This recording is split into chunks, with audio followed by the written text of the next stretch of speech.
வணக்கம் நண்பர்களே, ஒரு அருமையான புத்தகத்தோடு உங்களை மீண்டும் சந்திக்க வந்திருக்கிறேன். நம்ம சேனலுக்கு உங்க எல்லோரையும் அன்போடு வரவேற்கிறேன். ரயிலோட சத்தத்தை கேட்கும்போது உங்களுக்கு எது ஞாபகம் வரும்?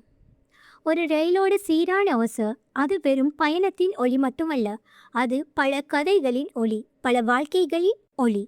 தினமும் ஒரே ரயிலில் ஒரே நேரத்தில் பயணம் செய்யும் போது ஜன்னலுக்கு வெளியே தெரியும் வாழ்க்கையை நீங்க எப்போதாச்சும் கவனிச்சிருக்கிறீங்களா?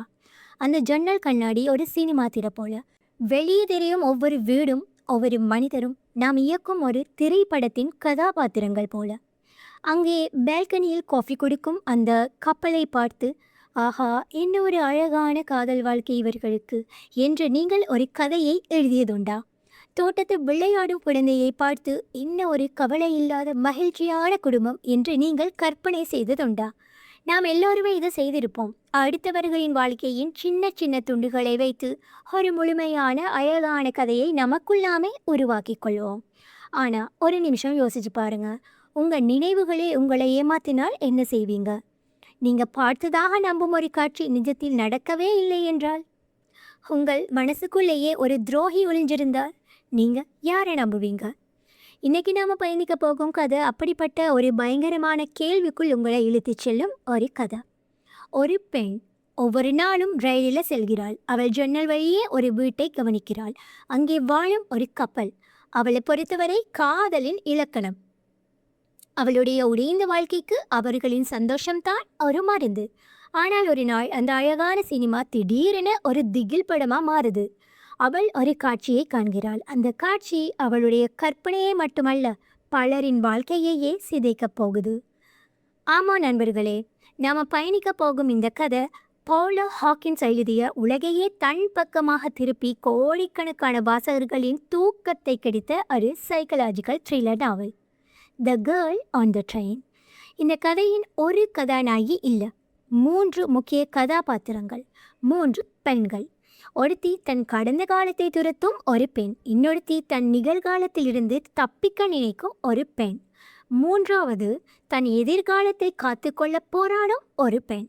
இவர்களின் வாழ்க்கைகள் ஒரே தண்டவாளத்தில் பயணிக்கும் வெவ்வேறு ரயில்கள் போல, ஒன்றுக்கொன்று பின்னி பிணைந்தவை. ஆனால் அவர்களின் பார்வைகள், அவர்களின் நினைவுகள் நம்பகத்தன்மை இல்லாதவை. குறிப்பாக நம்முடைய முக்கிய கதாபாத்திரமான ரேச்சலின் நினைவுகள். வாங்க, ரேச்சலுடன் சேர்ந்து அவளுடைய ரயில் பயணத்தை ஆரம்பிக்கலாம். ஆனால் ஒரு கடைசி எச்சரிக்கை, இந்த பயணம் நீங்கள் எதிர்பார்ப்பதை விட மிகவும் இருண்டதாகவும் ஆபத்தானதாகவும் இருக்க போகுது. இந்த பயணத்தின் முடிவில் நீங்கள் யாரையும் நம்ப தயாராக இருக்க மாட்டீங்க. ஒருவேளை உங்களையே நீங்கள் நம்ப தயாராக இருக்க மாட்டீங்க.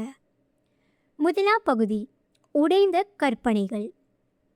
காலை 8:04, லண்டனை நோக்கிய புறநகர் ரயில். ஜன்னல் கண்ணாடியின் குளிர்ச்சி அவளோட நெற்றியில் பதிய வெளியே தெரியும் காட்சிகள் வேகமாக பின்னோக்கி ஓடுது. ஆனால் நம்ம கதையோட நாயகி ரேச்சலுக்கு இதெல்லாம் பழகிப்போன ஒன்று. தினமும் காலையில் 8:04 ரயிலை பிடிக்கணும், சாயங்காலம் 5:56 ரயிலை பிடிச்சு வீட்டுக்கு திரும்பணும். இதுதான் அவளோட மாறாத அழுத்து போன டெய்லி ரொட்டீன்.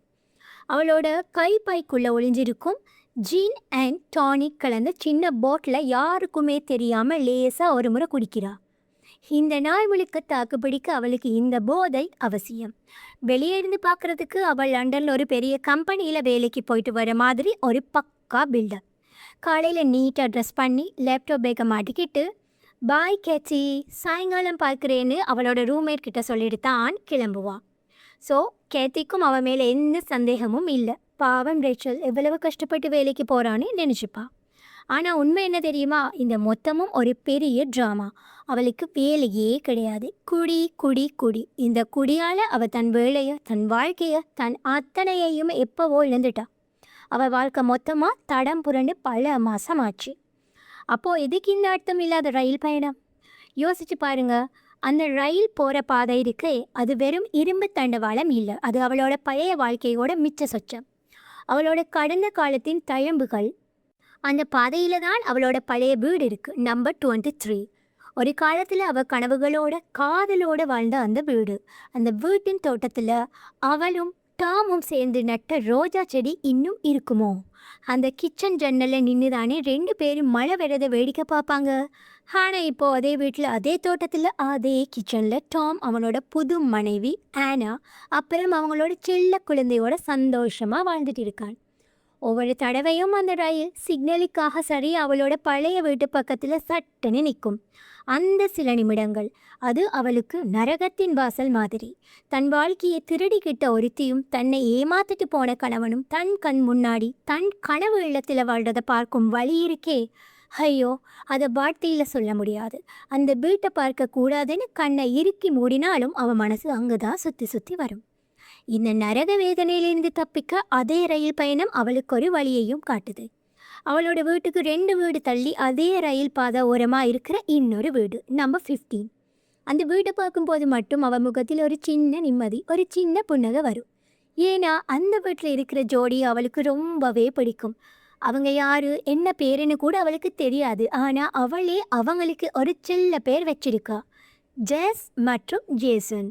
அவளோட மனதின் சினிமாவில் அவங்க தான் ஹீரோ ஹீரோயின். அவங்க வாழ்க்கை ஒரு அழகான கவிதை மாதிரி. காலையில் பால்கனியில் நின்று 2 பேரும் ஒன்றா காஃபி குடிப்பாங்க, சிரித்து பேசுவாங்க. ஜேசன் மெதுவாக ஜெஸ்ஸோட தோளை கை போடுவான். அவங்களுக்குள்ளே சண்டையே வராது, சோகமே இருக்காது.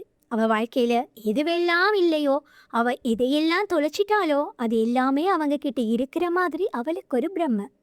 தினமும் அவங்களோட இந்த சந்தோஷத்தை பார்க்கறது தான் ரேச்சலோட உடைந்த ரத்தம் சொட்டும் வாழ்க்கைக்கு கிடைக்கிற ஒரே ஒரு சின்ன வலி நிவாரணி, பெயின் கில்லர். அது ஒரு தற்காலிகமான ஆறுதல். நாமளும் அப்படித்தானே சில சமயம் நம்மளோட சோகங்களை மறக்க அடுத்தவங்களோட சந்தோஷத்தை நாமளே கற்பனை பண்ணி பார்த்து ஆறுதல் அணிஞ்சுப்போம் இல்லை? ஆனால் தூரத்திலிருந்து பார்க்குற எதுவுமே முழுமையான உண்மை இல்லையே, இல்லையா? நம்ம கண்ணால் பார்க்குறது மட்டும்தான் உண்மையா? அந்த அழகான காதலுக்கு பின்னால் ஒரு இருண்ட ரகசியம் ஒளிஞ்சிருக்க வாய்ப்பே இல்லையா? ரேச்சலோட இந்த சின்ன ஆறுதல், அவளோட கடைசி நம்பிக்கை, அது நீடிக்குமா? இல்லை அவளோட இந்த கற்பனை கோட்டையும் சீக்கிரத்திலேயே உடைய போகுதா? பொறுத்திருந்து பார்க்கலாம். அது ஒரு வெள்ளிக்கிழமை, வாரத்தின் கடைசி வேலை நாள். ரயில் பெட்டியில் இருக்கும் மற்றவர்களின் முகத்தில் ஒரு விதமான நிம்மதியும் வார இறுதி நாட்களை பற்றிய கனவுகளும் தெரிகிறது. ரேச்சலும் வழக்கம் போல தன்னோட ஜன்னலோர சீட்டில் உட்கார்ந்து தன் உலகத்தையே அந்த ஜன்னல் கண்ணாடிக்குள் சுருக்கி கொள்கிறாள். கையில் மறைத்து வைத்திருக்கும் ஜின் அண்ட் டானிக் கலந்த பாட்டிலிருந்து இன்னொரு மிடரு அருந்துகிறாள். அந்த கசப்பான திரவம் தொண்டைக்குள் இறங்குவது அவளுக்கு ஒரு விதமான தைரியத்தை கொடுக்குது. அவளோட கண்கள் ஒரு பக்தன் தன் தெய்வத்தின் சந்நிதியை தேடுவது போல அவளோட அந்த 15ஆம் நம்பர் வீட்டை தேடுது. அவளுடைய ஜெஸ்ஸையும் ஜேசனையும் பார்த்துவிட்டால் போதும், இந்த வாரத்தின் மொத்த வழியும் தனிமையும் அவமானமும் பறந்துவிடும் என்று ஒரு நப்பாசை. அதுதானே அவளுடைய ஒரே மருந்து. ரயிலும் அவளுக்காகவே நிற்பது போல சரியா அந்த இடத்தில் வேகத்தை குறைக்கிறது. அவளுடைய இதயம் லேசாக படபடக்க ஆவலோடு பார்க்கிறாள். அங்கே அங்கே பால்கனியில் அவள் நிற்கிறாள். ஜெஸ் வழக்கம் போல அழகாக. ஆனா ஒரு நிமிஷம், அவள் பக்கத்தில் நிற்பது அது ஜேசன் இல்லையே. ஜேசனின் உயரம் வேறு, அவனது தோள்கள் இன்னும் அகலமாக இருக்குமே. முதல் பார்வையில் அவளுக்கு ஒன்றுமே புரியவில்லை. அவளுடைய கொடி போதை கண்கள் அவளை ஏமாற்றுகிறதா? ஒருவேளை ஜெஸ்ஸோட அண்ணனாக இருக்குமோ, அல்லது வேறு ஏதாவது உறவினரா? அவள் தன் கண்களை சுருக்கி ஜன்னல் கண்ணாடியோடு தன் முகத்தை இன்னும் ஒட்டி உன்னிப்பாக பார்க்கிறாள். அடுத்த நொடி அவளுடைய மொத்த உலகமும் உறைந்து போகிறது. அவள் மனசுக்குள் இருந்த அந்த கற்பனை கோட்டைகளும் ஒரே நேரத்தில் வெடித்து சிதறியது போல ஒரு சத்தம். அவளுடைய கற்பனை தேவதை ஜெஸ் அந்த அந்நிய ஆணுடன் வெறும் பேச்சோ சிரிப்போ இல்லை, மிக மிக நெருக்கமாக அந்நியோன்யமாக ஒரு ஆழமான முத்தத்தில் மூழ்கி இருக்கிறாள். அவ்வளவுதான். ரேச்சலோட உலகம் அந்த நொடியே தலைகீழாக சுழல்கிறது. அவளுக்கு அது வெறும் ஒரு முத்தமாக தெரியவில்லை, அது ஒரு மாபெரும் துரோகம். அவள் கட்டியெழுப்பிய அத்தனை நம்பிக்கைகளின் மீதும் விழுந்த இடி. அவளுடைய கடைசி பிடிமானமாக இருந்த ஒரு கற்பனையை ஒரு அந்நியன் வந்து சிதைத்து விட்டதை போன்ற ஒரு கட்டுக்கடங்காத கோபம். சி, இவனுமா? இந்த வார்த்தை அவளுக்குள் வெடிக்கிறது. இந்த உலகத்தில் நல்லதே கிடையாதா? எல்லா காதலும் போலியானதா? எல்லா உறவுகளும் ஒரு நாள் உடைந்து போகும் ஒன்றுதானா? இந்த கேள்விகள் எல்லாம் அவளுக்குள் ஏறி மழையாய் வெடிக்கிறது. ஏனென்றால் அந்த பால்கனியில் அவள் பார்த்தது ஜெஸ்ஸை அல்ல, அவள் பார்த்தது ஆனாவே. அந்த அந்நியன் அவளுக்கு டாம் மாதிரி தெரிந்தான். ஸோ தனக்கு நடந்த அதே துரோகம் இப்போது தன் கண் முன்னால இன்னொருவனுக்கு நடப்பதை பார்த்து அவளால் தாங்கிக் கொள்ள முடியல. யாரோ அவன் நெஞ்சில துருப்பிடித்த கத்தியால குத்துவது போல ஒரு வலி அவளுக்கு மூச்சு முட்டுகிறது. ரயில் அந்த இடத்தை கடந்து சென்ற பிறகும் அவளுடைய பார்வை மற்றும் அங்கேயே உறைந்து நிற்கிறது. அவளுக்கு என்ன செய்வதென்றே தெரியல. நேராக அடுத்த ஸ்டேஷனில் இறங்குகிறாள். ஒரு மதுபான கடைக்குள் நுழைகிறாள். அவளை பரிதாபமாக பார்க்கும் கடைக்காரனை அவள் ஏறெடுத்தும் பார்க்கவில்லை. 1 2 3 என பாட்டில்களை வாங்கி குவிக்கிறாள். குடி குடி, இந்த வழியை, இந்த கோபத்தை, இந்த ஏமாற்றத்தை மறக்க ஒரே வழி குடி மட்டும்தான் என்று அவளுடைய உள்மனம் அவளுக்கு கட்டளையிடுகிறது. போதை தலைக்கு ஏற ஏற அவளுக்குள் இருந்த தூக்கம் இப்போது ஒரு வன்மமான வெறியாக மாறுகிறது. அந்த ஜெஸ்ஸை சும்மா விடக்கூடாது. அவ ஒரு ஏமாத்துக்காரி. பாவம் ஜெசன். அவனை மாதிரி ஒரு நல்லவனுக்கு இப்படி ஒரு துரோகமா? நான் அவனிடம் உண்மையை சொல்லியே ஆகணும். அந்த ஜெஸ்ஸின் முகமுடியை கிழித்தே ஆகணும். இந்த குழப்பமான போதையேறிய வீரத்துடன் தன் பழைய ஏரியாவான விட்னிக்கு செல்லும் அந்த ரயிலை பிடிக்கிறாள். ரயில் 2 சுரங்க பாதைக்குள் நுழையும் போது அவளுடைய கோபமும் உச்சத்துக்கு போகுது. அதற்கு பிறகு அவள் நினைவு திரையில் எதுவுமே இல்லை. ஒரு பெரிய இருட்டு. யாரோ ஒரு ஃபில்ம் ரீலை பாதையிலேயே இறைத்து விட்டது போல. அவளுடைய நினைவுகள் அந்த சுரங்க பாதையிலேயே துண்டிக்கப்பட்டு விட்டது.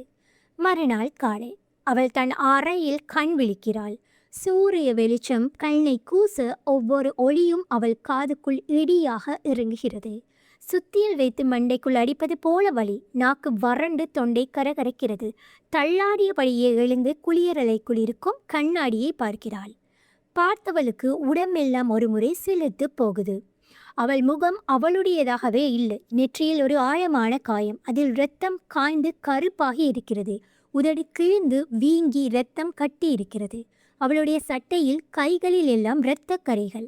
அவள் அடுங்கும் கைகளால் தன் உடலை தொட்டு பார்க்கிறாள். இந்த காயங்கள் எப்படி வந்தன? இந்த இரத்தம், இது தன்னுடைய இரத்தம் தானா? அல்லது அவளுக்கு நினைக்கவே பயமாக இருக்கிறது. இது வேறு யாருடைய இரத்தமாவது இருக்குமோ? ராத்திரி என்ன நடந்தது? பிக்னிக்கு போனோமா? ஜெஸ்ஸை சந்தித்தோமா? அவளுடன் சண்டை போட்டோமா? அவளை தாக்கினோமா? அல்லது யாராவது தன்னை எப்படி தாக்கினார்களா? அவள் தன் மண்டைக்குள்ளே எவ்வளவு கசக்கி பிழைந்தாலும் ஒரு சின்ன துண்டு நினைவு கூட அவளுக்கு கிடைக்கல. அவளுடைய வாழ்க்கையில் ஒரு முழு ராத்திரியும் காணாமல் போயிருக்கிறது. அந்த காணாமல் போன ராத்திரி வெறும் குடிபோதையில் எங்கேயாவது விழுந்து எழுந்ததால் வந்த காயங்களோடு முடிந்ததா? இல்லை, ராத்திரி நடந்த ஏதோ ஒரு கொடூரமான சம்பவத்தின் நினைவுகளை அவளுடைய மூளை அவளுக்கே தெரியாமல் அவளை பாதுகாக்க மொத்தமாக அழைத்து விட்டதா? ரேச்சலின் பயம் இப்போதுதான் அதன் உண்மையான கோரமான ஆட்டத்தை ஆரம்பிக்கிறது. அவளுடைய மூளையே அவளுக்கு ஒரு எதிரியாக மாறிவிட்டது. அந்த மறுநாள் காலை ரேச்சலுக்கு ஒரு நரகத்தின் விடியலாக இருக்கிறது. முந்தின நாள் ராத்திரியின் நினைவில்லாத தவிப்பு ஒரு பக்கம், உடம்பிலிருந்த காயங்களின் வலி இன்னொரு பக்கம்.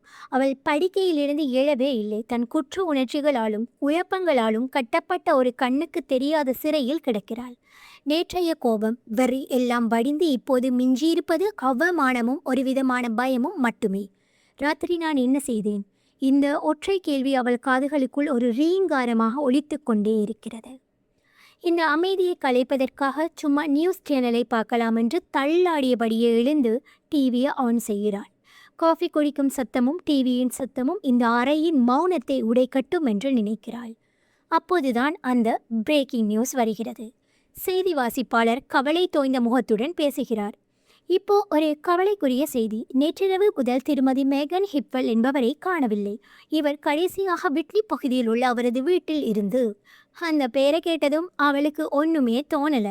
ஆனால் அடுத்ததாக டிவியில் காட்டப்படும் அந்த புகைப்படத்தை பார்த்ததுமே அவளுடைய இதய துடிப்பு ஒரு நொடி நின்று பிறகு வெடித்து சிதறும் அளவுக்கு வேகமாக அடிக்க ஆரம்பிக்கிறது. அது ஒரு சந்தோஷமான புகைப்படம். ஒரு விடுமுறையில் எடுத்தது போல கடலுக்கு பின்னணியில் அவள் சிரிக்கிறாள். அதே கண்கள், அதே வசீகரமான சிரிப்பு. இது இது நம்ம ஜெஸ். அவளுக்கு உலகமே தலைகீழாக சுற்றுவது போல இருக்கிறது. கையில் இருந்த காஃபி கோப்பை நழுவ கீழே விழுந்து சிதறுகிறது. அது ஜெஸ். ஆனால் டிவியில் மேகன் ஹிப்பல்னு சொல்கிறாங்க. என்ன நடக்குது இங்கே? அவளுக்குள் 1000 குழப்பங்கள். ஆனால் அத்தனை குழப்பத்தையும் தாண்டி ஒரு பயங்கரமான குளிர்ச்சியான உண்மை அவள் மூளைக்குள் உரைக்கிறது. செய்தி வாசிப்பாளர் சொன்ன ஒவ்வொரு வார்த்தையையும் அவள் மூளை இப்போது பிரித்து பார்க்கிறது. பெயர் மேகன் ஹிப்பல். இடம் விட்னி. நேரம் நேற்று இரவு. Click click click. ஒவ்வொரு தகவலும் அவளுடைய பயங்கரமான சிந்தனையில் ஒவ்வொரு துண்டாக கச்சிதமாக பொருந்துகிறது. நேத்து ராத்திரி. நேத்து வெள்ளிக்கிழமை. அதே ராத்திரி தான். அவள் மனசுக்குள்ள ஒரு சூறாவளி அடிக்கிறது.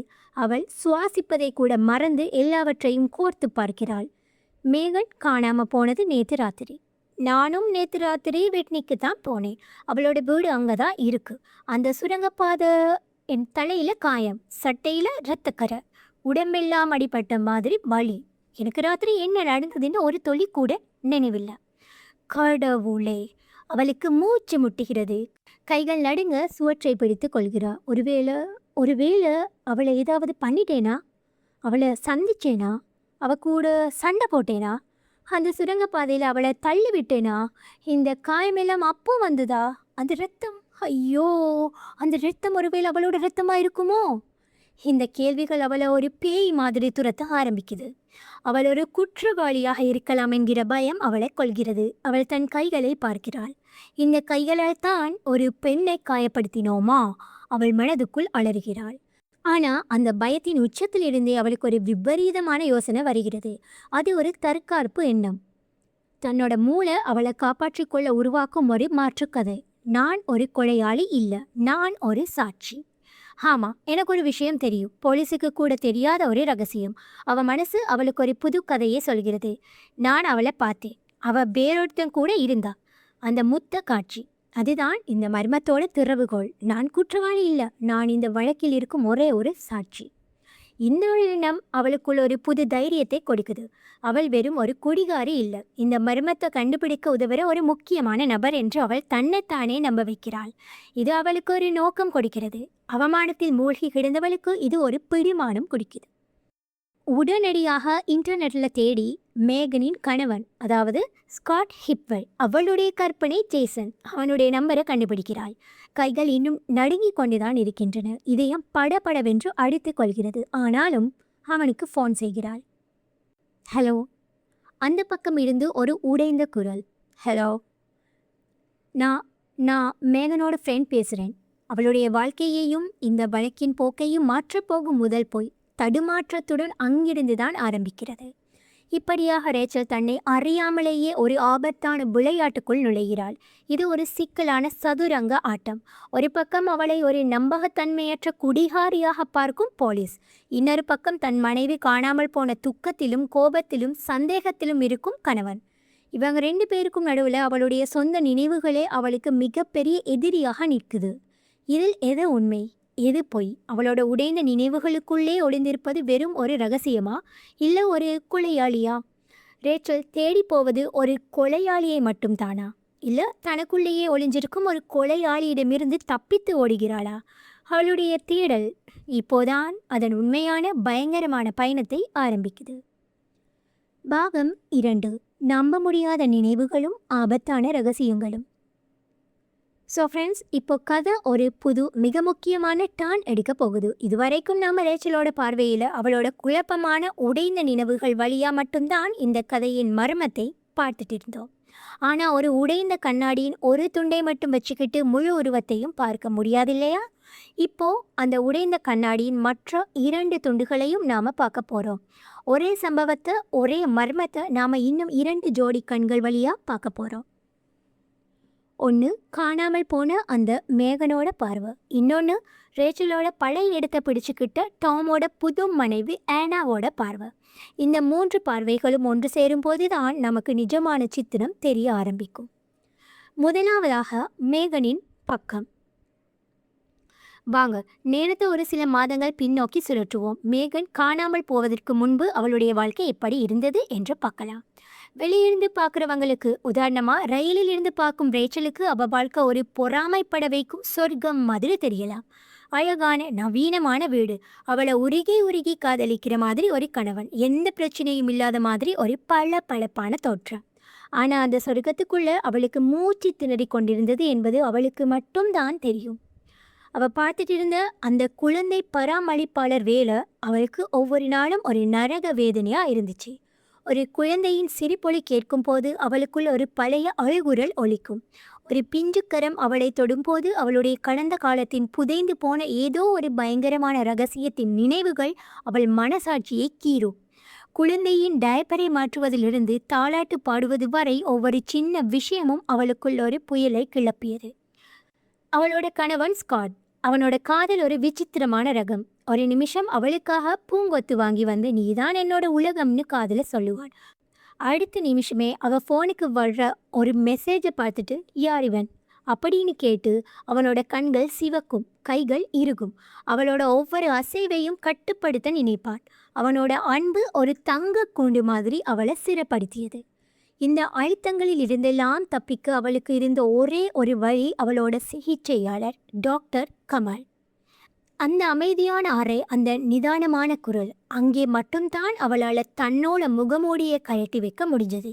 அவள் மனசில் பூட்டி வச்சிருந்த அத்தனை அழகுகளையும் ரகசியங்களையும் கொட்டுற ஒரே இடம் அந்த டாக்டரோட அறைதான்.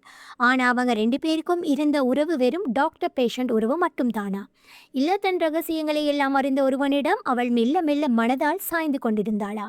முக்கியமாக மேகனோட கடந்த காலத்தில் அவளை ஒவ்வொரு நாளும் ஒரு நிழல் மாதிரி துரத்துட்டு இருக்கிற ஒரு இருண்ட சோகமான ரகசியம் இருக்கு. அது ரொம்ப ஆழமாக புதைக்கப்பட்டிருக்கு. அவள் புதைத்து விட்டதாக நினைக்கும் அவளுடைய கடந்த காலம் அவளையே உயிரோடு புதைக்க காத்திருக்கிறதா? அடுத்ததாக ஆனாவின் பக்கம். இப்போ நிகழ்காலத்துக்கு வருவோம். ஆனா இவ தான் நினைச்ச வாழ்க்கையை அடைஞ்சவள். ரேச்சலை விரட்டிட்டு டாமை கல்யாணம் பண்ணிக்கிட்டா. அவள் ஆசைப்பட்ட அந்த வீட்டுக்கு ராணியா, ஆனால் அழகான ஒரு பெண் குழந்தைக்கும் தாயாகிட்டா. வீட்டின் ஹாலில் அவள் தன் குழந்தையுடன் விளையாடும் போது கணவன் டாம் வேலை முடிச்சு வந்து அவளை அணைத்து கொள்ளும் போது இதுதான் நான் விரும்பிய வாழ்க்கை என்று அவளுக்கு ஒரு நிம்மதி வரும். ஆனால் நிஜமாவே அவள் சந்தோஷமாக இருக்காளா? இல்லை. அந்த அழகான வீட்டுக்குள் அவளை ஒரு அடையாளம் தெரியாத பயம் ஒவ்வொரு நிமிஷமும் துரத்துட்டே இருக்கு. அந்த பயத்தோட பேரு தான் ரேச்சல். நடுராத்திரியில் ஃபோன் அடிக்கும். எடுத்தால் அந்த பக்கம் ஒரு கனமான குடித்தது போன்ற மூச்சு விடும் சத்தம் மட்டும் கேட்டுவிட்டு ஃபோன் கட் ஆகிவிடும். சில சமயம் ராத்திரியில் ஜன்னல் வழியாக பார்க்கும்போது தோட்டத்தின் மூலையில் ஒரு உருவம் சட்டென மறைவது போல தெரியும். காலையில் எழுந்து பார்க்கும்போது குழந்தை உறங்கும் தொட்டிலுக்கு அருகில் இருக்க வேண்டிய ஒரு விளையாட்டு பொருள் ஹாலில் கிடக்கும். இந்த சின்ன சின்ன விஷயங்கள், நான் இங்கே தான் இருக்கிறேன், நான் உன் சந்தோஷத்தை பார்த்து கொண்டிருக்கிறேன் என்று ரேச்சல் அவளுக்கு விடுக்கும் அச்சுறுத்தலாக ஆனாவுக்கு தெரிகிறது. ஏனென்றால் அவளுடைய கணவன் டாம் அவளிடம் அப்படித்தான் சொல்லியிருக்கிறான். ரேச்சல் ஒரு சைக்கோ. அவ ஒரு பொறாம பிடிச்சவ. குடிபோதையில் அவள் என்ன பண்ணுவான்னு அவளுக்கே தெரியாது. அவள் ரொம்ப ஆபத்தானவ. நம்ம குழந்தை அவகிட்ட இருந்து நாம தான் காப்பாற்றணும். இதுதான் டாம் அவள் மூளையில் ஏற்றிய விஷயம். அவன் அவளுடைய பாதுகாவலன். அதனால் ஆனாவை பொறுத்த வரைக்கும் ரேச்சல் ஒரு பக்கா வில்லி, தன் குடும்பத்தை சிதைக்க வந்த ஒரு சாத்தான். ஆனால் ஒரு நிமிஷம் யோசிச்சு பாருங்க, அவன் முழுசா நம்புற அவளோட கணவன் டாம் அவன் சொல்ற எல்லாமே உண்மையாக இருக்குமா? அவன் சொல்லும் கதைகளில் இருக்கும் சின்ன சின்ன ஓட்டைகளை அவள் கவனிக்க தவறுகிறாளா? ரேச்சலை பற்றின கதைகளுக்கு பின்னால அவனுக்குன்னு சில ரகசியங்கள் இருக்காதா? ஆனால் தன் கண்ணால் பார்க்காத தன் கணவன் சொன்ன ஒரு கதையை மட்டும் வைத்துக்கொண்டு ஒரு பெண்ணை முழுவதுமாக வெறுக்கலாமா? இப்போ பாருங்க, 3 உடைந்த கண்ணாடி துண்டுகள். ஒருத்தி தன் நினைவுகளை தொலைச்சிட்டு உண்மையை தேடுறா. இன்னொருத்தி தன் உயிரை தொலைக்கிறதுக்கு முன்னாடி ரகசியங்களோடு வாழ்ந்திருக்கா. 3வது ஒருத்தி தனக்கு கிடைச்ச வாழ்க்கையை தொலைச்சிடுவோம்ங்கிற பயத்தில் வாழ்ந்துட்டு இருக்கா. இந்த 3 பேரோட பாதையும் சந்திக்கும் போது இந்த மர்மத்தோட அடுத்த கட்ட முடிச்சுகள் அவிழ போகுது. சரி, ஒரு பக்கம் ரேச்சல் ஸ்காட் கிட்ட தன்னை மேகனோட ஃப்ரெண்டுன்னு சொல்லி ஒரு பொய்யான ஆபத்தான ஆட்டத்தை ஆரம்பிச்சிட்டா. இன்னொரு பக்கம் போலீஸ் தங்களுடைய அதிகாரப்பூர்வமான விசாரணையை தீவிரமாக தொடங்கிறாருங்க. இப்போது இந்த மர்மம் என்கிற சதுரங்க ஆட்டத்தில் ஒவ்வொரு காயாக யார் யார் சந்தேக வளையத்துக்குள் வருகிறார்கள் என்று மிக விரிவாக பார்க்கலாம். முதலில் நம்ம ரேச்சல். அவளாகவே காவல் நிலையத்திற்குள் நுழைகிறாள். அந்த இடத்தில் இறுக்கமான சூழல், மருந்துகளின் வாசம் அவளை ஒரு மாதிரி வரவேற்கிறது. அங்கே இருக்கும் 2 டிடெக்டிவ்களிடம் இன்ஸ்பெக்டர் கேஸ்கில் மற்றும் சர்ஜன் ரைலி அவளை ஒரு சின்ன அறைக்குள் அழைத்து சென்று விசாரிக்கிறார்கள். எனக்கு ஒரு முக்கியமான விஷயம் தெரியும் என்று அவள் அவசரமாக ஆரம்பிக்கிறாள். மேகன் காணாமல் போன அன்னைக்கு ராத்திரி அவள் வேற ஒருத்தன் கூட இருந்தா. அவளோட வீட்டு பால்கனியில் அவங்க முத்தமிட்டு இருந்ததை நான் என் கண்ணால் பார்த்தேன். இன்ஸ்பெக்டர் கேஸ்கின் அவனை கூர்மையாக பார்க்க சர்ஜன் ரைலியோ தன் கையில் இருக்கும் ஃபைலை பார்த்து கொண்டே நக்கலாக கேட்கிறாள். திருமதி வாட்சன், நீங்கள் அன்றைக்கி ராத்திரி குடிச்சிருந்தீங்களா? அந்த கேள்வி ஈட்டி போல அவளை தாக்குது. அது அது அது முக்கியம் இல்லையே, நான் பார்த்தது தானே முக்கியம் என்று அவள் தடுமாறுகிறாள். ஓ ஓ ஓ, சரி மேடம், சரி மேடம். நீங்கள் பார்த்தீங்களா? அப்போது அந்த ஆள் யார்? கார் நம்பர் என்ன? அவங்க என்ன பேசிக்கிட்டாங்க? அங்கே என்ன சரியாக நடந்தது என்று ரைலி அடுக்கடுக்காக கேள்வி கேட்க அவளிடம் பதிலே இல்லை. அவளுடைய சாட்சியம் ஒரு உடைந்த கண்ணாடி போல சிதறி கிடக்கிறது. அவள் சொல்லும் தகவல்கள் பாதி உடைந்த நினைவுகளாகவும் மீதி அவளுடைய கற்பனையாகவும் இருக்குது. அவளுக்கே முழுதாக நினைவில்லாத ஒரு விஷயத்தை அவள் எப்படி மற்றவர்களை நம்ப வைப்பாள்? போலீஸ் அவளை ஒரு பொருட்டாகவே மதிக்காமல், ஓகேம்மா, நீங்கள் வீட்டுக்கு போங்க, எங்களுக்கு ஏதாவது தேவைப்பட்டா நாங்களே கூப்பிடுறோம், ஏதாவது ஞாபகம் வந்தால் ஃபோன் பண்ணுங்க என்று சொல்லி ஒரு தேவையற்ற தொந்தரவை வழி அனுப்பி வைப்பது போல அனுப்பிவிடுகிறார்கள். விரக்தியோடும் அவமானத்தோடும் அவள் அங்கிருந்து வெளியேறுகிறாள். இப்போது சந்தேக வளையத்தில் சிக்கியிருக்கும் முதல் மற்றும் முக்கியமான ஆள் மேகனின் கணவன் ஸ்காட். ஊடகங்கள் அவன் வீட்டை சுற்றி மொய்க்கின்றன. போலீஸை பொறுத்தவரைக்கும் ஒரு பெண் காணாமல் போனால் முதல் சந்தேக நபர் அவள் கணவனாகத்தான் இருப்பான். ஸ்காட்டோட கோபமும் முரட்டுத்தனமும் அவனை இன்னும் சுலபமாக போலீஸிடம் மாட்ட வைக்கிறது. அவனுடைய பேட்டிகளில் அவன் துக்கம் கோபமாக மாறுகிறது. என் மனைவியை கண்டுபிடிங்க, அதை விட்டுட்டு என்கிட்டயே கேள்வி கேட்குறீங்களா என்று அவன் கத்துவது அவன் எதையோ மறைக்க முயற்சிப்பது போல போலீஸுக்கு தெரிகிறது. ஆமாம், நாங்கள் சண்டை போட்டோம், அவள் குழந்தை பெற்றுக்க மாட்டேன்னு சொன்னான், எனக்கு கோபம் வந்தது, உண்மைதான், ஆனால் நான் அவளை ஒன்றுமே பண்ணலை என்று அவன் மீண்டும் மீண்டும் சொல்கிறான். ஆனால் அவனுடைய கோபமான முகம், அவனுடைய முரட்டுத்தனமான உடல்மொழி எல்லாம் போலீஸுக்கு அவன் மேலிருந்த சந்தேகத்தை இன்னும் அதிகமாக்கிறது. அவனுடைய அன்பு ஒரு விதமான ஆதிக்கமாக, ஒரு பொசிஷனாக இருந்திருக்குமோ என்று போலீஸ் சந்தேகப்படுகிறார்கள். ஒரு குடும்பத்தை உருவாக்க வேண்டும் என்கிற கனவு சிதையும் போது அதுவே தற்கொலை கூட காரணமாக அமையலாம் என்று அவர்கள் நம்புகிறார்கள். அடுத்ததாக இந்த ஆட்டத்துக்குள் வரும் ஒரு மர்மமான கதாபாத்திரம் மேகனின் சிகிச்சையாளர் டாக்டர் கமால் அப்டிக். போலீஸ் அவருடைய கிளினிக்கு சென்று அவரை விசாரிக்கும் போது அவர் மிக அமைதியாகவும் நிதானமாகவும் இருக்கிறார். ஆனால் அந்த அமைதியே போலீஸுக்கு ஒரு விதமான சந்தேகத்தை ஏற்படுத்துகிறது. மேகனுக்கும் அவருக்கும் இருந்த உறவு என்ன? அவள் ஏன் ஒரு சிகிச்சையாளரை பார்க்க வேண்டும்? அவனிடம் என்னவெல்லாம் ரகசியங்களை பகிர்ந்து கொண்டாள்? அவளுடைய மனதில் அத்தனை ரகசியங்களையும் அறிந்த ஒருவரால் அவளை சுலபமாக தன் கட்டுப்பாட்டுக்குள் கொண்டு வந்திருக்க முடியுமா? அவங்க சந்திப்பு வெறும் தெரப்பி செஷனோடு நின்றதா, அல்லது அதுக்கும் மேலே தனிப்பட்ட முறையில் ஏதாவது தொடர்பு இருந்ததா? இந்த கேள்விகளை எல்லாம் போலீஸ் கேட்கும்போது டாக்டர் கமால் பேஷண்ட் ரகசியங்களை காப்பாற்றுவது என்னோட கடமை என்று சொல்லி பல கேள்விகளுக்கு பதிலளிக்க மறுக்கிறார். இது அவர் எதையோ மறைக்கிறார் என்ற சந்தேகத்தை வலுப்படுத்துகிறது. இவங்க எல்லாரையும் விட ஒரு மிகப்பெரிய கொடூரமான போராட்டத்தை சந்தித்து கொண்டிருந்தது நம்ம ரேச்சல் தான். அவளுடைய போராட்டம் போலீஸிடமோ ஸ்காட்டிடமோ இல்லை. அவளுடைய போராட்டம் அவளுடைய சொந்த மூளைக்கு எதிராகவே இருந்தது. அவளுடைய மூளை ஒரு சீல் வைக்கப்பட்ட குற்றப்பகுதி. அங்கே நடந்த குற்றம் என்ன, குற்றவாளி யார் என்று அவளுக்கே தெரியாது. அவள் கண்ணை மூடினால் சில காட்சிகள் துண்டு துண்டாக ஒரு திகில் படமாக ட்ரெய்லர் போல வந்து வந்து போகுது. ஒரு இருட்டான சுரங்கப்பாதை, காதுக்குள்ள ரயிலின் இரைச்சல், கையில் இரத்தக்கரையோட ஒரு கடமான கல், முன்னால் யாரோ ஒரு உருவம் வழியில் கத்துற சத்தம், ஒரு பயங்கரமான தொப்பென்ற ஒளி. அவள் யாரையோ அந்த சுரங்கப்பாதையில் வைத்து தாக்கினாளா? அந்த சத்தம் அவள் கள்ள வீசி எறிந்ததால் வந்ததா? இன்னொரு சமயம் ஒரு பெண்ணின் அழுகுரல். இது ரொம்ப பரிதாபமாக உதவி கேட்டு ஒலிப்பது போல இருக்கிறது. அது மேகனின் குரலா? அவள் ஏன் அழுதா? அவளை யார் காயப்படுத்தியது? அந்த அழுகுரலுக்கும் அந்த தாக்குதல் சத்தத்திற்கும் என்னதான் சம்பந்தம்? இந்த நினைவுகள் எல்லாம் உண்மையா, இல்லை குடிபோதையில் அவள் மனசே அவளுக்கு ஒரு பயங்கரமான கதையை உருவாக்கி சொல்கிறதா? அவள் பார்ப்பது நிஜமா, இல்லை அவளுடைய குற்ற உணர்ச்சி அவளை ஒரு கொலையாளியாக சித்தரிக்கிறதா? ஒவ்வொரு நாளும் அவளுக்கு நரகமாக இருக்கிறது. உண்மையை கண்டுபிடிக்க வேண்டும் என்று நினைக்கிறாள். ஆனால் அவளுடைய நினைவுகளே அவளுக்கு எதிரானிக்கும் போது அவள் எதை நம்புவா, யாரை நம்புவா?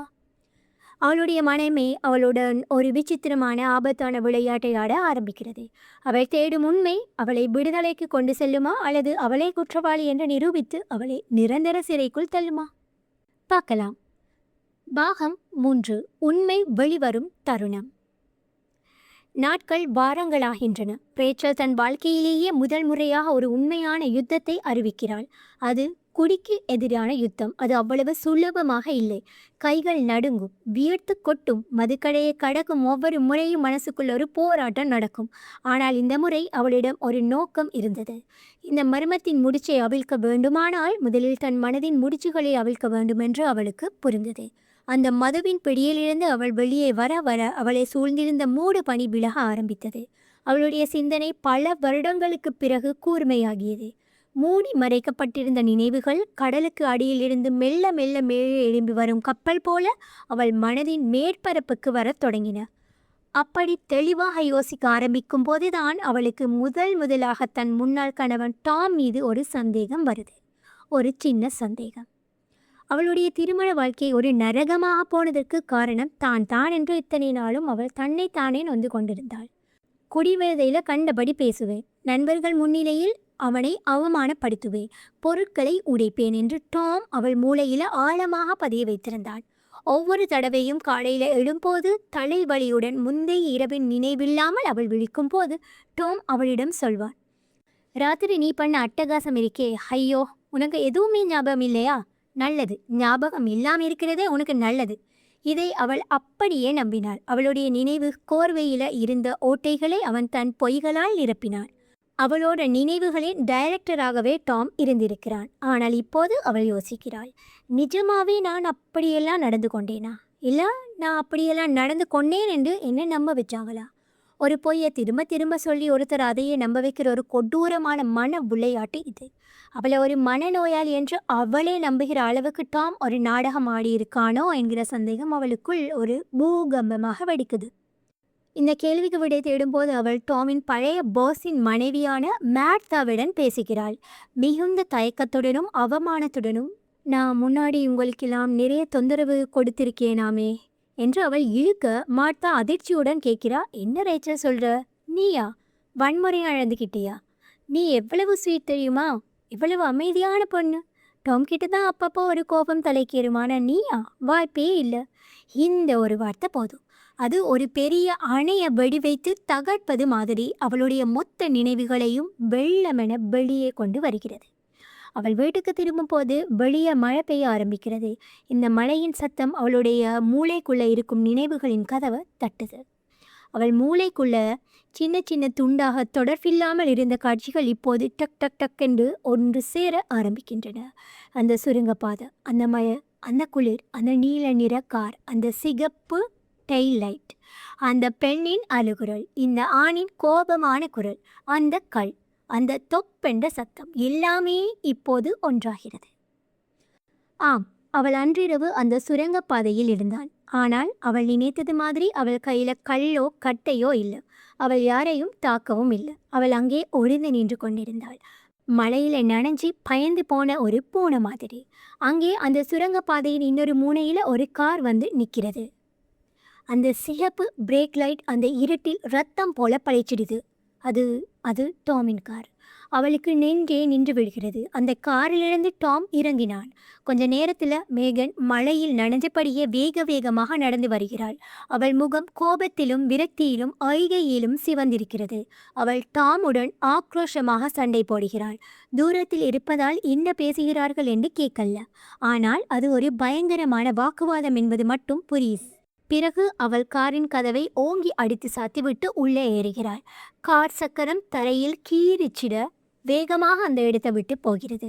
அவ்வளவுதான். சாட்சி காட்சி எல்லாமே முடிந்தது. அந்த முழு நினைவும் இப்போது அவளுக்கு திரும்பி வந்துவிட்டது. உண்மை ஒரு சுட்டெரிக்கும் நெருப்பாக அவள் முன் வந்து நிற்கிறது. இத்தனை நாட்களாக அவள் சந்தேகப்பட்ட ஸ்காட்டோ டாக்டர் கமாலோ குற்றவாளிகள் இல்லை. அவர்கள் வெறும் திசை திருப்பிகள். பாவம் ஸ்காட் மனைவியை இழந்து தவிக்கிறான். பரிதாபம் டாக்டர் கமால் தன் கடமையை செய்ததற்காக விசாரணைக்கு உள்ளானார். எல்லா பழியும், எல்லா சந்தேகமும், எல்லா ரகசியமும் ஒரே ஒரு நபரை நோக்கி செல்லுது. அவள் தேடிய அரக்கன் அவளுக்கு தினமும் காஃபி போட்டு கொடுத்தவன். அவள் அழுதப்போ அவளை அணைத்து கொண்டவன் அவளுடைய கணவன், அவளுடைய காதலன் டாம் வாட்சன். அவன் தான் கொலையாளி. இப்போது ரேச்சலுக்கு எல்லாம் புரியுது. அவளுடைய குடிப்பழக்கத்தை, அவளுடைய நினைவிழப்பை அவன் தனக்கு சாதமாக பயன்படுத்தி கொண்டான். அவளை ஒரு மனநோயாளி என்று சித்தரித்து, ஒருவேளை அவள் எதையாவது பார்த்திருந்தாலும் யாரும் அவளை நம்பாமல் இருக்க ஒரு பெரிய நாடகத்தை ஆடியிருக்கிறான். அவள் உடல் நடுங்குது.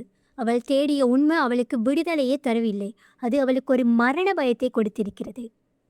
இப்போ அவளுக்கு முன்னால் இருப்பது ஒரே ஒரு கேள்விதான். தன் உயிருக்கே ஆபத்து என்று தெரிந்தும் இந்த உண்மையை வைத்துக்கொண்டு அடுத்து என்ன செய்ய போகிறாள்? அமைதியாக இருந்து தன் உயிரை காப்பாற்றிக் கொள்ளப் போகிறாளா, அல்லது இன்னொரு பெண்ணை காப்பாற்ற அந்த மிருகத்தை நேருக்கு நேர் சந்திக்கப் போகிறாளா? பார்க்கலாம். உண்மை மூளைக்குள் ஒரு மின்னல் போல வெட்டியதும் ரேச்சல் ஒரு நிமிஷம் கூட தாமதிக்கவில்லை. அவளுடைய உடலில் இருந்த அத்தனை பயத்தையும் மீறி ஒரு அட்ரினரி வெள்ளம் பாய்கிறது. அவளுடைய மனத்தில் இப்போது இருப்பது பழைய பகையோ பொறாமையோ ஏக்கமோ இல்லை. இன்னொரு பெண்ணை, ஒரு தாயை ஒரு கொடூரமான மிருகத்திடமிருந்து காப்பாற்ற வேண்டும் என்கிற ஒரே ஒரு வெறித்தனமான எண்ணம்தான். அந்த குடிகாரி ரேச்சல் செத்து போய் இப்போது ஒரு போராளியாக மட்டும் அவள் டாமின் வீட்டை நோக்கி ஓடுகிறாள். ஒவ்வொரு காலடிக்கும் அவளுடைய கடந்த காலத்தின் துரோகங்கள் அவள் மனதில் வந்து போகின்றன. அங்கே வீட்டு வாசலில் அவள் மூச்சிறைக்க நிற்கும் போது கதவை திறக்கும் ஆனா. அவளை பார்த்து அதிர்ச்சியில் உரைகிறாள். நீயா? நீ இங்கென்ன பண்ற? என் வீட்டுக்குள்ளே வராத, உடனே வெளியே போ, நான் போலீஸை கூப்பிடுவேன் என்று கத்துகிறாள். அவளை பொறுத்தவரைக்கும் டாம் அவளிடம் வர்ணித்த அந்த சைக்கோ ரேச்சல் இப்போது அவள் கோட்டையின் வாசலில் நிற்கிறாள். ஆனால் ரேச்சல் அவளுடைய கைகளை பற்றி கொண்டு கெஞ்சுகிறாள். அவள் கண்களில் இப்போது போதை இல்லை, பயமும் உண்மையும் மட்டுமே இருக்குது. ஆனா ப்ளீஸ், நான் சொல்றது ஒரே ஒரு நிமிஷம் கேளு. நம்ம 2 பேரோட உயிருக்குமே ஆபத்து. அவன் உன்னையும் ஏமாத்துறான், என்னையும் ஏமாத்தினான். டாம் ஒரு கொலையாளி. அவன்தான் மேகனை கொன்னது. ஆனால் அதை நம்ப தயாராக இல்லை. குடிபோதையில் ஒளராத, என் புருஷனை பற்றி தப்பா பேசாதே என்று அவள் கத்தி ரேச்சலின் கைகளை உதறி தள்ளும் போது சரியாக அந்த இடத்துக்கு டாம் வருகிறான். அவன் முகத்தில் வழக்கம் போல அந்த அமைதியான கனிவான சிரிப்பு. அவன் ஒரு சிறந்த நடிகன். என்ன ரேச்சல், மறுபடியும் ஆரம்பிச்சிட்டியா? பாவம், குடிபோதையில் என்ன பேசுகிறேனே உனக்கு தெரியல, முதல்ல இங்கிருந்து கிளம்பு என்று ரொம்ப சாதாரணமாக பயந்து போன ஆனாவை தன் பக்கம் அணைத்து கொண்டு அவளுடைய பாதுகாவலனை போல பேசுகிறான். ஆனால் இப்போது அவன் முன் நிற்பது பழைய உடைந்த ரேச்சல் இல்லை. நான் பார்த்தேன் டாம். அவளுடைய குரல் அந்த ஹால் முழுவதும் உறுதியாகவும் தெளிவாகவும் ஒலிக்கிறது. அன்னைக்கு ராத்திரி சுரங்கப்பாதையில் மேகன் உன் காலில் ஏறினதை நான் என் கண்ணால் பார்த்தேன். இந்த ஒரு வாக்கியம் போதும். டாமின் முகத்தில் இருந்த அந்த சிரிப்பு மெல்ல மறைகிறது. அந்த அமைதியான முகமூடி கிழிகிறது. அதுக்கு பின்னாலிருந்து ஒரு கொடூரமான குளிர்ச்சியான மிருகம் வெளியே வருகிறது. அவனுடைய கண்கள் சுருங்குகின்றன. அவனுடைய நாடகம் முடிஞ்சது. ஆமாம், அவன் குரலில் இப்போது ஆணவமும் அலட்சியமும் கொஞ்சமும் பயமில்லாத ஒரு சைக்கோவின் குணமும் கலந்து ஒலிக்கிறது. நான் தான் அவளை கொன்னேன். So what? அவள் என் வாழ்க்கையை அழிக்க பார்த்தா. அவளுக்கு அது தேவைதான். ஆனால் தன் கதைகளையே நம்ப முடியாமல் அதிர்ச்சியில் உறைந்து நிற்க டாம் தன் கோரமான கதையை ஒரு சாதனையை போல சொல்கிறான். அவனுக்கும் மேகனுக்கும் இருந்த இரகசிய தொடர்பு, மேகன் அவனுடைய குழந்தையை சுமந்து அந்த உண்மையை ஆனாவிடம் சொல்லப்போவதாக மிரட்டியது என எல்லாவற்றையும் ஒப்புக்கொள்கிறான். அவள் என் குடும்பத்தை, என் சந்தோஷத்தை உடைக்க நினைச்சா. அதான் அவளை நான் உடைச்சேன். அவளை கொன்று காட்டில் புதைச்சிட்டேன் என்று அவன் கொஞ்சமும் குற்ற உணர்ச்சி இல்லாமல் சொல்லும்போது அவன் ஒரு மனிதனே இல்லை என்பது ரேச்சலுக்கும் ஆனாவுக்கும் புரியுது. அந்த நொடியில் டாம் ரேச்சலை நோக்கி பாய்கிறான். நீ மட்டும் அன்னைக்கு ராத்திரி அங்கே வந்திருக்கலனா எனக்கு இந்த பிரச்சனையே இருந்திருக்காது. எல்லாத்துக்கும் காரணம் நீதான். உன்னையும் அவளை அனுப்பின இடத்துக்கே அனுப்ப போகிறேன். தன் கணவனின் உண்மையான கோரமான முகத்தை கண்டு அவன் தன் வாயால் சொன்ன வாக்குமூலத்தை கேட்டும் பயத்தில் உறைந்து போயிருந்தா ஆனா. அந்த நொடியில் சுதாரித்து கொள்கிறாள். அவளுக்குள் இருக்கும் தாய்மை விழித்து கொள்கிறது. தன் குழந்தையை காப்பாற்றவும் தன் உயிரை காப்பாற்றவும் அவள் தன் கணவனுக்கு எதிராக திரும்புகிறாள். கையில் கிடைத்த தொலைபேசியை எடுத்து அவள் தலையில் ஓங்கி அடிக்கிறாள். அந்த தாக்குதலை சற்றுமே எதிர்பாராத டாம் நிலை தடுமாறுகிறாள். அந்த ஒரு நொடியை பயன்படுத்தி ரேச்சல் அவனிடமிருந்து தப்பிக்க முயற்சிக்கிறாள். இப்போது அந்த வீடு ஒரு போர்க்களமாகிறது. ஒரு புறம் ஆக்ரோஷமான மிருகம், மறுபுறம் ஒரு உயிர் பிழைக்க போராடும் 2 பெண்கள். அலறல் சத்தம், உடையும் பொருட்களின் ஓசை என அந்த இடமே கலவர பூமியாகிறது. ஒரு பூந்தொட்டி உடைகிறது. கண்ணாடி சிதறல்கள் தரையில் தெறிக்கின்றன. டாம் ஆனாவை ஒரு தள்ளிவிட்டு தன் முழு கோபத்தையும் ரேச்சல் மீது திருப்புகிறான். அவளை பிடித்து சுவரில் சாய்த்து அவளுடைய கழுத்தை பிடித்து நெரிக்கிறான். அவளுக்கு மூச்சு திணறுகிறது. பார்வை மங்குகிறது. காதுகளில் ஒரு விதமான இரைச்சல். சாகப் போகிறோம் என்று அவள் நினைக்கும் அந்த கடைசி நொடியில் அவளுடைய கை எதையோ தேடி பக்கத்தில் இருந்த கிச்சன் டேபிள் மீது விழுகிறது.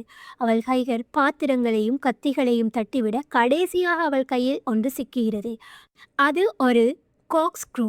அவள் தன் கடைசி சக்தியையும் திரட்டி அந்த கூர்மையான முனையை தன் கழுத்தை நிறுத்தி கொண்டிருக்கும் அந்த மிருகத்தின் கழுத்திலேயே ஓங்கி இறக்குகிறாள்.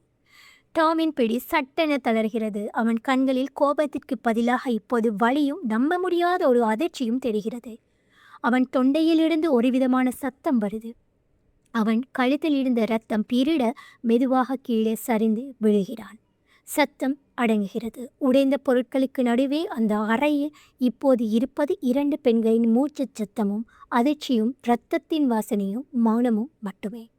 இது தற்காப்புக்காக நடந்த ஒரு கொலையாக முடிகிறது. அந்த பயங்கரமான இரத்தம் தோய்ந்த இரவுக்கு பிறகு அந்த வீடு ஒரு குற்றப்பகுதியாக சீல் வைக்கப்பட்டது. போலீஸ் விசாரணை, நீண்ட கேள்விகள், வாக்குமூலங்கள் என எல்லாம் நடந்தன. அந்த விசாரணை அறையின் குளிர்ச்சியான சூழலில் ரேச்சலும் மேனாவும் எதிரிகளாக இல்லை. அவர்கள் ஒருவரை ஒருவர் பார்த்து கொள்ளவில்லை, அதிகம் பேசிக்கொள்ளவும் இல்லை. ஆனாலும் அவர்களுக்குள் ஒரு விசித்திரமான மௌனமான புரிதல் இருந்தது. ஒரு கொடூரமான மிருகத்திடமிருந்து தப்பி பிழைத்த இருவரின் புரிதல் அது. இறுதியில் ஆனாவின் சாட்சியம் ரேச்சலை காப்பாற்றியது. தன் கணவன் ஒரு மிருகம் என்பதை அவள் உடைந்து போன குரலில் ஒப்புக்கொண்டாள். ரேச்சல் செய்தது தற்காப்புக்காக மட்டுமே என்று நிரூபிக்கப்பட்டது. கடைசியில் ரேச்சல் குற்றமற்றவள் என்று தீர்ப்பானது. சட்டத்தின் பார்வையில் மட்டுமல்ல, அவளுடைய சொந்த மனசாட்சியின் பார்வையிலும் கூட. இவள் இத்தனை நாட்களாக போராடியது அவளுடைய உடைந்த நினைவுகளுக்கு எதிராக. ஆனால் அவளுடைய நினைவுகள் அவளை ஏமாற்றவில்லை. அவளை ஏமாற்றியது அவள் உயிராக நம்பிய ஒரு மனிதன்தான். அவளுடைய மனதை கட்டுப்படுத்தி அவளுடைய யதார்த்தத்தையே திருத்தி எழுதி அவளையே ஒரு மன நோயாளி என்று நம்ப வைத்த அவளுடைய முன்னாள் கணவன்தான் உண்மையான குற்றவாளி. இன்று பல மாதங்களுக்கு பிறகு ரேச்சல் ஒரு புது மனுஷியாக இருக்கிறாள். மதுவின் பிடியிலிருந்து வெளியே வருவது ஒரு சுலபமான காரியமாக இருக்கவில்லை. அது ஒவ்வொரு நாளும் அவள் நடத்த வேண்டிய ஒரு யுத்தம். சில சமயம் கைகள் நடுங்கும், மதுவின் வாசனை அவளை இழுக்கும். ஆனால் ஒவ்வொரு முறையும் அவள் அந்த ஆசையை ஜெயிக்கும் போது அவள் தன்னை இன்னும் கொஞ்சம் அதிகமாக நேசிக்க ஆரம்பித்தாள். இப்போது அவள் கையில் இருப்பது ஜின் பாட்டில் இல்லை, ஒரு நல்ல தேநீர் கோப்பை, பூங்காவில் தனியாக நடப்பது, ஒரு நல்ல புத்தகத்தில் மூழ்குவது என நிதானத்தின் அழகை அவள் மெல்ல மெல்ல கற்றுக்கொள்கிறாள். டாமின் கொடூரமான நினைவுகளின் பிடியிலிருந்தும் அவள் இப்போது விடுதலை அடைந்து விட்டாள். அந்த நினைவுகள் அவளை விட்டு போகவில்லை, ஆனால் இப்போது அந்த நினைவுகள் அவளை கட்டுப்படுத்துவதும் இல்லை. ஒரு நாள் காலையில் அவள் ஒரு முடிவோடு அந்த 8:04 மணி ரயிலில் ஏறுகிறாள். இது அவளுடைய கடைசி பயணம். அந்த பழைய அத்தியாயத்தை முறைப்படி முடித்து வைப்பதற்காக ரயில் மெதுவாக நகர அந்த பழைய வீடுகள் பின்னோக்கி ஓடுகின்றன. ஒரு காலத்தில் அவளுக்கு நரகமாக தெரிந்த அவளுடைய பழைய வீடு நம்பர் 23 வருகிறது. ஆனால் அந்த வீட்டை விற்றுவிட்டு தன் மகளுடன் எங்கோ ஒரு புதிய இடத்தில் தன் கடந்த காலத்தின் நிழல்கள் படராத ஒரு வாழ்க்கையை வாழ போய்விட்டாள் ஆனா. அந்த வீடு இப்போது காலியாக இருக்கிறது. ரேச்சல் அதை பார்க்கிறாள். ஆனால் இப்போது அவளுக்குள் வலி இல்லை, கோபமும் இல்லை, ஒரு விதமான வெறுமை மட்டுமே. ரயில் இன்னும் கொஞ்சம் நகர்ந்து அவளுடைய கற்பனை கோட்டையாக இருந்த நம்பர் 15 கடக்கிறது. ஸ்காட்டும் அந்த வீட்டை விட்டுவிட்டு போய்விட்டாள். தன் காதலியின் மோசமான நினைவுகள் நிறைந்த அந்த இடத்தில் அவனால் வாழ முடியல. அந்த வீட்டின் பால்கனியும் இப்போது காலியாக இருக்கிறது. ரேச்சல் அந்த 2 வீடுகளையும் பார்க்கவில்லை. அவள் ஜன்னலுக்கு வெளியே வெறுத்து பார்ப்பதை நிறுத்திவிட்டாள். மற்றவர்களின் வாழ்க்கையை ஏக்கத்துடன் எட்டி பார்ப்பதும் இல்லை. அவள் கையில் ஒரு புத்தகம் மட்டுமே உள்ளது. மற்றவர்களின் வாழ்க்கையை அவள் ஏக்கத்துடன் எட்டி பார்ப்பதும் இல்லை. அவள் கையில் ஒரு புத்தகம் இருக்கு. அவள் காதில் ஒரு ஓசை ஒலிக்குது. அவளுடைய கவனம் இப்போது அவள் மீது மட்டும் இருக்குது. அவளுடைய எதிர்காலத்தின் மீது இருக்கிறது. ரயில் அதன் இலக்கை நோக்கி செல்கிறது. அவள் இனி அந்த பரிதாபமான ரயிலில் செல்லும் பெண் அல்ல. தன் கடந்த காலத்தின் காயங்களிலிருந்து மீண்டு தன் தழும்புகளை ஏற்றுக்கொண்டு தன் வாழ்க்கையை புதிதாக தொடங்க தயாராக இருக்கும் ஒரு பெண். ஸோ காய்ஸ், நாம் இப்போ கேட்ட the girl on the train வெறும் ஒரு க்ரைம் த்ரில்லர் கதை மட்டும் அல்ல. இது நினைவுகள், பொய்கள், ஜோகம் மற்றும் பெண்களின் மன உறுதி பற்றிய ஒரு ஆழமான கதை. ஒரு பெண்ணின் வழியை இன்னொரு பெண்ணால் தான் ஆழமாக புரிந்து கொள்ள முடியும் என்பதையும், எவ்வளவு பெரிய துயரத்திலிருந்து மீண்டு வர முடியும் என்பதையும் இந்த கதை நமக்கு காட்டுது. நம்ம பார்க்கும் காட்சிகள் எல்லாம் உண்மை அல்ல என்பதையும், ஒவ்வொரு மனிதனுக்குள்ளும் ஒரு மறைக்கப்பட்ட பக்கம் இருக்கும் என்பதையும் இது நமக்கு அழுத்தமாக சொல்கிறது. சமூக வலைத்தளங்களில் நாம் பார்க்கும் அந்த சரியான வாழ்க்கைக்கு பின்னாலும் இப்படிப்பட்ட சொல்லப்படாத கதைகள் இருக்கலாம் இல்லையா? இந்த கதையை கேட்டதுக்கு அப்புறம் நீங்கள் ஜன்னல் வழியாக பார்க்குற வாழ்க்கையை அதே மாதிரி பார்ப்பீங்களா? இந்த கதையின் இருண்ட சுரங்க பாதைக்குள் ரேச்சலுடன் கூடவே பயணித்த உங்கள் அனைவருக்கும் என்னோட மனமார்ந்த நன்றிகள். இந்த ஆடியோ புக் பயணம் உங்களுக்கு பிடிச்சிருக்கும்னு நம்புகிறேன். இன்னொரு அற்புதமான கதையோட உங்களை மீண்டும் சந்திக்க வரும் வரை உங்களிடமிருந்து விடைபெறுகிறேன். தேங்க்ஸ் ஃபார் வாட்சிங்.